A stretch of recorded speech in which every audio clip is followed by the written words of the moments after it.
総持ちの考え方いうのがあって、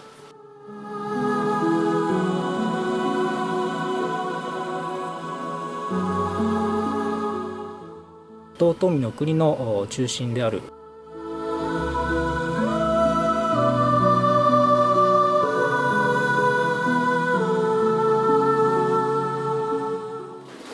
雨がずっとこっちに流れてくる。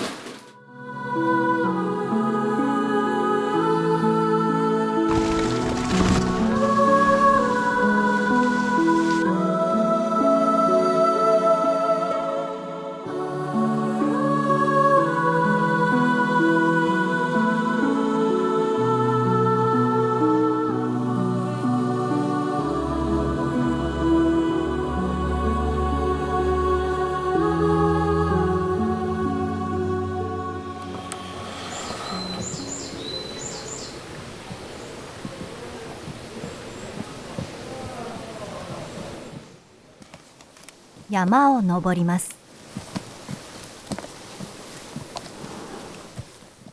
向かうのは山頂の大切な場所です。ここは奥国神社からおよそ6キロの場所です。奥国神社の本宮さん、奥岩戸神社です。こちらに奥国神社の神様が降り立ったと伝えられています。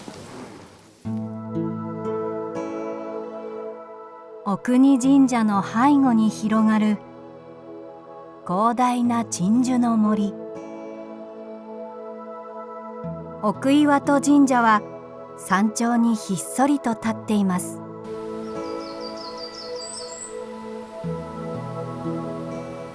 祝詞にも出てきますけども、国の最中の本宮さんと言われております。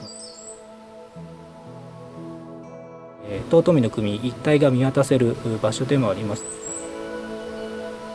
神様はまずここに降り立ち、その後山里近くの今の場所に鎮座しました。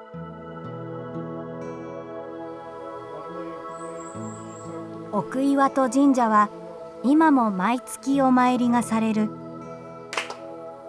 神聖な場所です。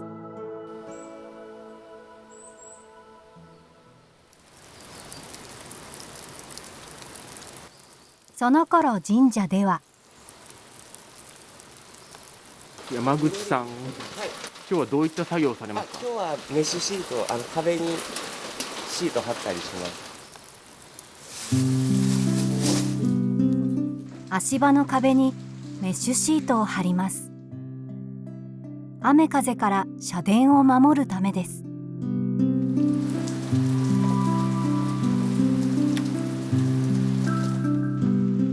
屋根はこの後丸裸になります。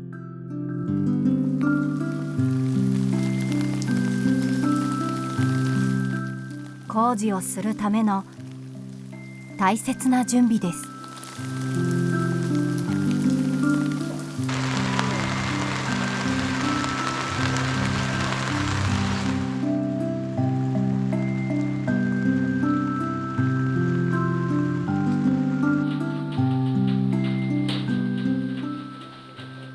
ただの単純構造じゃないから、最後総持ちの考え方いうのがあって、いろんなものが入っているけど無駄なもん一本もなくて、力がこうつけばこう力が伝わるように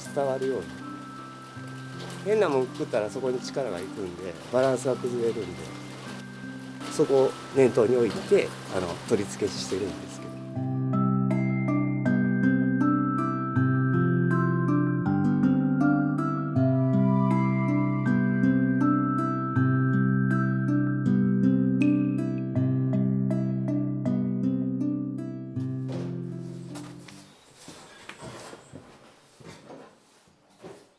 社殿が覆われ、いよいよ屋根の作業の始まりと思いきや、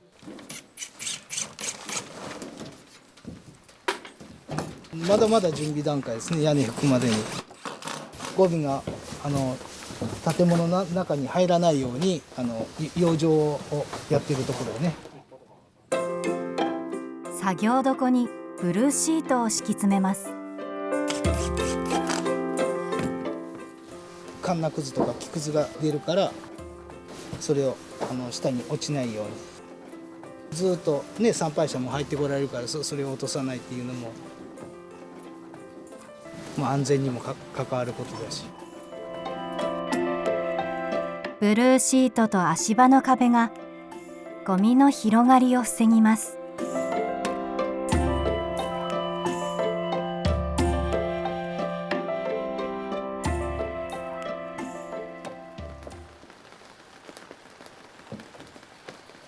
おや？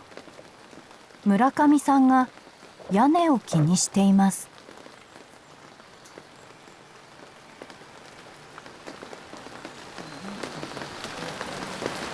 上り勾配のカラフなんで、雨がずっとこっちに流れてくるのね。どんな風に吹いてやるかなとか。屋根の形を記録しているのです。屋根は今後丸裸になります。神社によって違う屋根の形をメモします。前はどんな風にしてやったかなっていう、自分に参考にもなるので、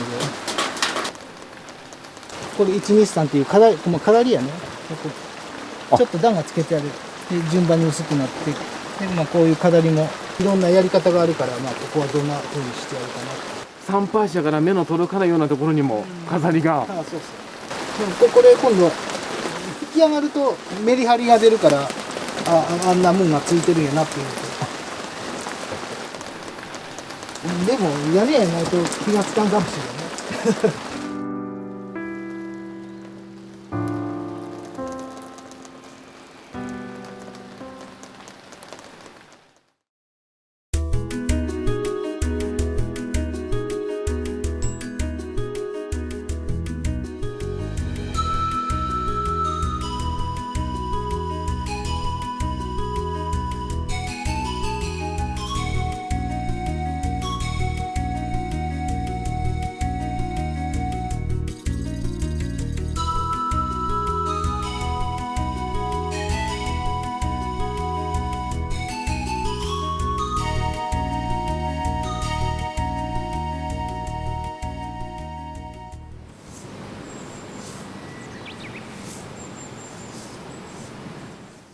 足場が完成しました。今日は、足場が完成しましたので、今度解体ですね。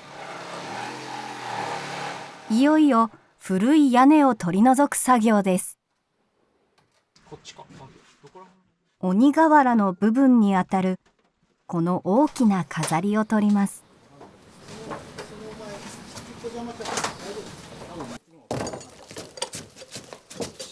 これも銅板を張り替えピカピカにします。この飾り、鬼と呼ばれています。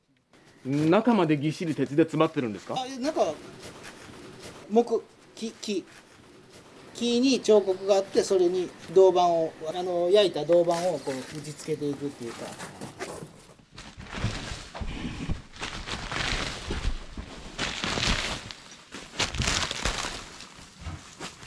古い檜皮を剥がします。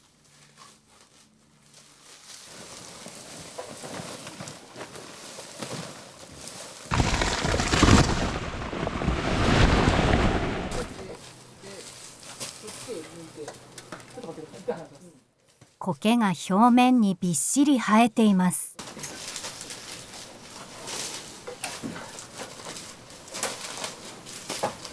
苔の下ってこうどうなってるのかちょっと。苔の下ですかね。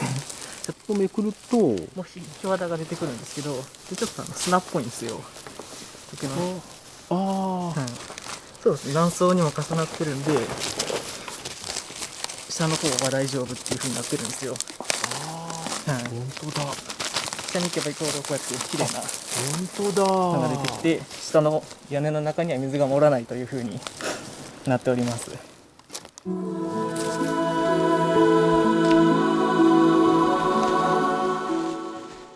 川なんでやっぱりその屋根が呼吸するっていうこともあるんですね。